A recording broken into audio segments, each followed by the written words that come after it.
Hello नमस्कार दोस्तों, निमी technical परिवार में आप सभी का तहे दिल से स्वागत है। दोस्तों अभी हाल ही में जो सेंट्रल कोलफील्ड इंडिया लिमिटेड की वैकेंसी आई है सीसीएल की, उस वैकेंसी में दोस्तों जो फोरमैन इलेक्ट्रिकल और इलेक्ट्रीशियन के लिए जो सिलेबस उन्होंने डिजाइन किया है ना, उस सिलेबस के बारे में आज के इस सेशन में हम डिस्कस करने वाले हैं। दोस्तों ये वैकेंसी ना, इसमें जो आपको मिनिमम क्वालिफिकेशन मांगा गया है, अगर वो क्वालिफिकेशन है आपके पास और जो सर्टिफिकेट इसमें दोस्तों कंपलसरी मांगा गया है वो सर्टिफिकेट है अगर आपके पास, तो आप इस सीसीएल की वैकेंसी को जरूर अप्लाई करिए। देखिए अप्लाई करने से ना आपको दो बेनिफिट्स होंगे। सबसे पहला कि इसमें जो कंपटीशन का लेवल है इतना डाउन रहने वाला है, और दूसरा फायदा मिलेगा कि इसमें दोस्तों कोई नेगेटिव मार्क नहीं है, है ना। तो फायदा लेने के लिए आप बिल्कुल तैयार रहिए।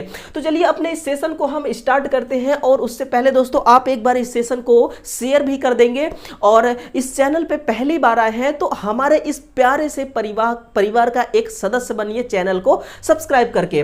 तो चलिए इस सेशन को हम स्टार्ट करते हैं। एक एक चीजें दोस्तों मैं आपके सामने रखूंगा, बस आपको शिद्दत से इस सेशन को सुनना है।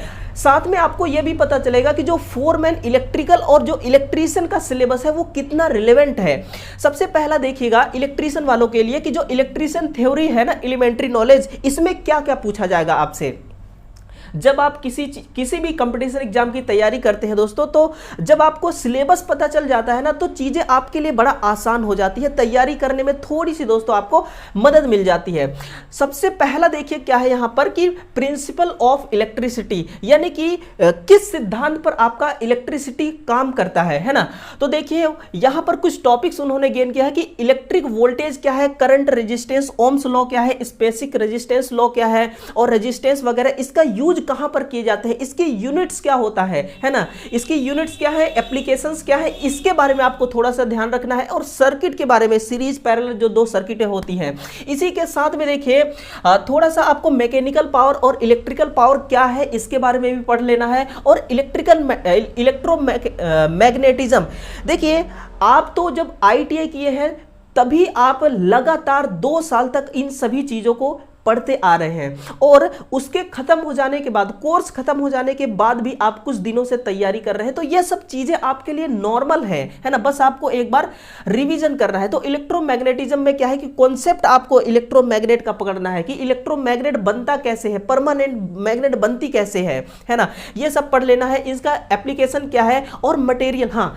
देखिए जब आपने आईटीआई किया ना, तो मटेरियल देखिए जो यूनिट था आपका, एक था कंडक्टर, सेमीकंडक्टर और इंसुलेटर, है ना। लेकिन इन्होंने एक बड़ा अच्छा काम किया कि मटेरियल वाला जो इनका सेक्शन है ना सिलेबस का, तो जितने भी मटेरियल आपके इलेक्ट्रीशियन से रिगार्डिंग है उन सभी को एक साथ इन्होंने ले आया। जैसे ट्रांसफार्मर ऑयल, ये भी तो एक मटेरियल है, और इसी के साथ में इंसुलेशन, लुब्रिकेशन, इन सभी का यूज कहां पर किया जाता है, और ये सब क्या है इसके बारे में आपको थोड़ा सा देखना है ना। Generation of electricity, AC generator, DC generator, ये सब तो आपके सिलेबस का, आपके इलेक्ट्रिशियन थ्योरी का रीढ़ की हड्डी है ना। इसके बिना तो आपका सिलेबस, मतलब आईटीआई इसके बिना तो संभव ही नहीं है। तो डीसी मोटर हो गया, एसी मोटर हो गया, देखिए यहां से वन लाइनर क्वेश्चन भी बनते हैं, और न्यूमेरिकल क्वेश्चन भी बनता है, और नॉर्मल क्वेश्चन भी बनता है। इसलिए मोटर को आपको समझना है ना। जब भी मैं आपको क्वेश्चन कराता हूं तो कितना उसको डिटेल में बताने की कोशिश करता हूं,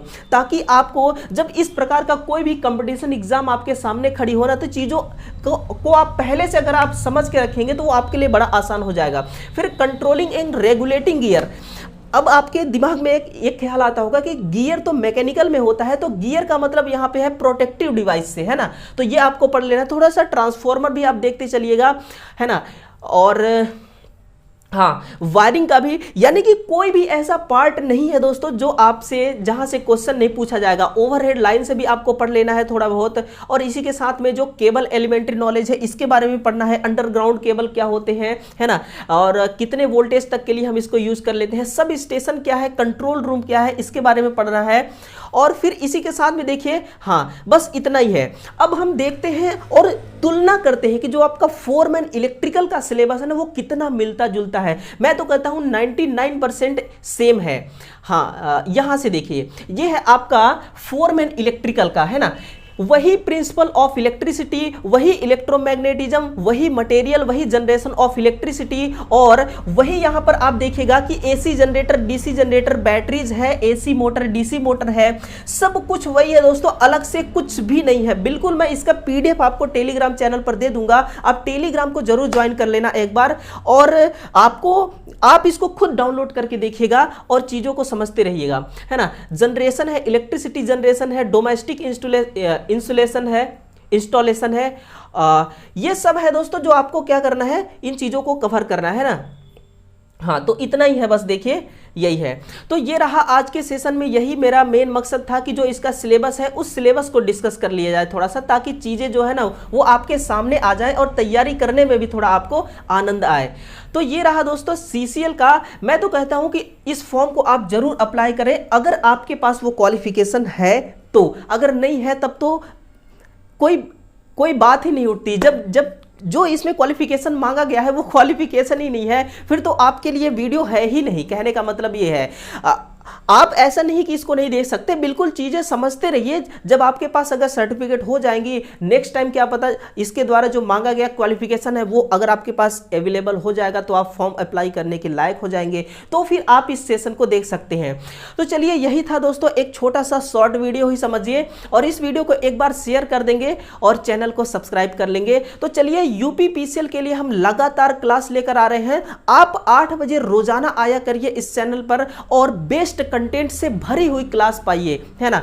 तो चलिए दोस्तों, कल फिर से मिलते हैं एक नए वीडियो और एक नए कंटेंट के साथ। तब तक के लिए आप सभी विद्यार्थियों का दिल की गहराइयों से बहुत बहुत स्वागत है। Thank you.